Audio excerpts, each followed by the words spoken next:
former Public Works Secretary Manuel Bonoan is making a sweeping claim about so-called leadership funds, saying all senators had access to DPWH allocations up to 500 million up to a billion pesos each. And for the details, we're talking to our mobile journalist, Daniel Diao. Daniel, okay, kanina saan ba nagtestigo itong si dating Secretary Bonoan? At leadership funds ng mula sa DPWH, paano nagwo-work yun? Yes, good evening, Lord. Humarap na nga kaninang umaga sa Sandigan Bayan 3rd Division si dating DPWH Secretary Manuel Bonoan para yan sa kanyang pagtestigo sa prosecution laban sa malversation case ni dating Senator Bong Revilla Jr. So kanina na-mention mo nga, Lord, yung leadership funds, isa yon sa kanyang mga naging testimonya. So ang sabi kasi niya dito ay isa itong ginawang initiative or ad hoc para mas ma-prioritize yung mga infrastructure projects ng mga senators. So paano ba yung naging sistema dito? So ang sabi niya kasi ay merong allotted 1 billion per senator. So that's a total of 24 billion allocations. So ang sabi niya, ang magiging sistema is yung senators ay magkakaroon ng proposal ng projects na yon. Pero ang idinidiin niya kanina, Lord, is yung proposals na to is sinusumite sa kanya ni dating DPWH USEC Roberto Bernardo, and then tsaka niya ibibigay doon sa opisina ni dating DPWH USEC Catalina Cabral. So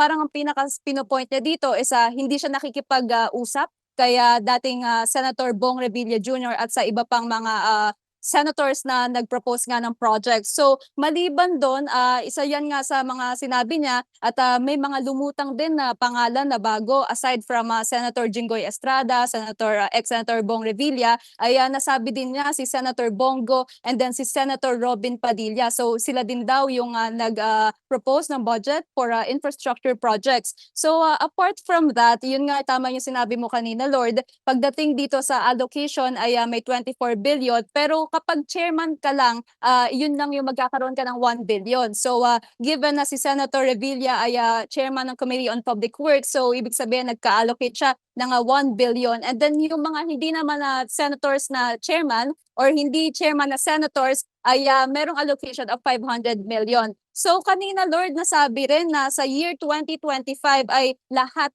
ng senators ay nag-avail ng leadership funds. So itong leadership funds naman, during cross-examination, nilinaw ni DPWH o dating DPWH Secretary Manuel Bonoan na hindi naman daw bawal at hindi naman daw masama dahil at the end of the day, entitled daw ang mga senators na magkaroon ng funds para nga sa infrastructure projects ng kanilang bayan. Lord.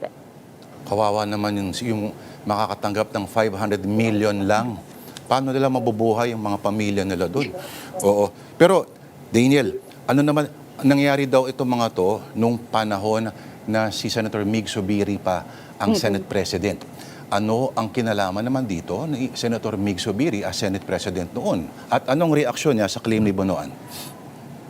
Yes, tama ka dyan, Lord. Ang sabi kasi ni Bonoan or ni dating DPWH Secretary Manuel Bonoan na ang responsible daw or yung may discretion sa paglalatag ng parameters and ng budget allocations is yung Senate President. So yung Senate President that time is si Senator Mig Zubiri. So ito nga yung sinasabi niya na may 1 billion allocation per senator, 500 million kapag hindi chairman, 24 billion in total. Pero kanina naglabas ng statement si Senator Mig Zubiri stating na wala daw siyang hinandle na project request. So ang pinaka point ng kanyang statement is that yung budget request or yung project requests ay dumidirekta sa Senate Finance Committee. So so far, yun yung meron tayo for now, and then nakatutok naman tayo kung maglalabas din ng statement yung mga nasabing senador na si Senator Robin Padilla and si Senator Bongo. Nako. So lahat pala, no? Parang walang malinis sa kanila lumalabas. Parang ganun. Ano pa ang ibang... okay, nung tinanong si Bonoan whether he himself ay nakatanggap ng kickback, alam naman, umamin ba siya? Yes, Lord. Tama ka dyan. Alam mo, in-expect din natin yan. Personally, I expect na itatanong din yan ni Associate Justice Carl.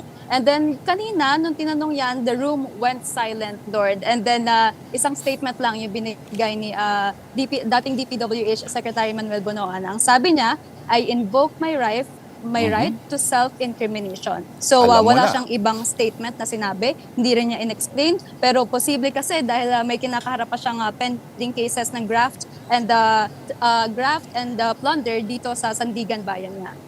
Okay, pero tuloy pa rin ba yung pagiging state witness niya in spite of the objections of the ombudsman? Yes, Lord. Okay, linawin lang natin. As of now, Lord, hindi state witness si dating DPWH Secretary Manuel Bonoan. So kasi in-erase yan ng Ombudsman prosecution para nga daw gawing state witness si dating DPWH para mag-testigo doon sa mga related flood control cases. Pero as of now, kasi kahapon ay nagkaroon ng parang trial or pre-trial doon sa kanyang pag-arraignment. So ang sabi kasi doon is in-erase ng prosecution pero hinihintay pa yung oral arguments ng depensa. So yan yung tututukan natin sa August 18 dahil yun yung resume ng kanyang graft trial, Lord. So hindi pa pala. Yes. Hindi pa confirmed. Kasi isang requirement dyan, hindi ka dapat yung pinaka-most guilty. Considering ikaw yung sekretary ng departamento, ibang usapan yun. Alright? So, on that note, hindi pa tayo tapos. Daniel, ano pa ang mga lumabas doon sa kanyang pagtestigo kanina at ano pa mga info ang dapat nating malaman?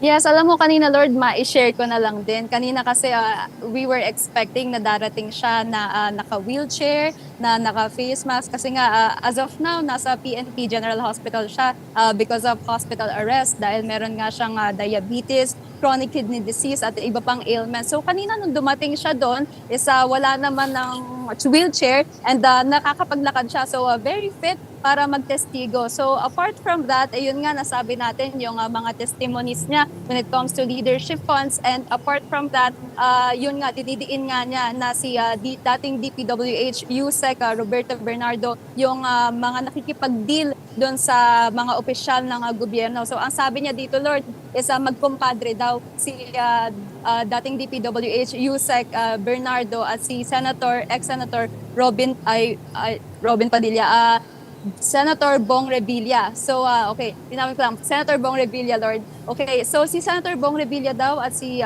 Yusek Bernardo ay magkumpadre. So, ang sabi niya, nagkakaroon siya ng chance to meet with Senator Bong Revilla dahil ito nga yung chance para to talk about the Committee on Public Works. Pero hindi niya man din niya sinabi na natatandaan daw niya na nagkaroon ng leadership funds na pag-uusap sila. So, mostly all about the public works. Pero then again, hindi malinaw kung pag-usapan yung leadership funds. Minsan mahirap yung ganung buhay, ano? Yung mga 500 million, 1 billion, nakakalimutan mo kung nakatanggap na ba ako ng kalahating bilyon? Oo. Pero kanina may mga senador na sinagot na yung no? Of course, dinay-deny na nila. Siguro kanina lang, bigay ng speech yung iba sa kanila. Sigurado ko wala namang aamin dyan, Your Honor, na opo, nakatanggap nga po ako, no? Okay. So, abangan natin ang susunod na kabanata. At ano ang, pag kinalkalyan ng Sandigan Bayan, anong pwedeng kaharapin itong mga senador na ito? Yes, tama ka dyan, Lord. Alam mo, hindi pa natin pwedeng pangunahan kung ano ba yung magagawa ng Sandigan Bayan because as of now, ang dinidiin naman kasi doon sa cross-examinations is hindi naman daw illegal, hindi naman daw masama yung leadership fund. So we have to wait kung ano yung magiging action dito ng Sandigan Bayan or ng Ombudsman for that matter. Gusto ko yung leadership fund. Oo. Okay. So, nire-reconsider din pala, no?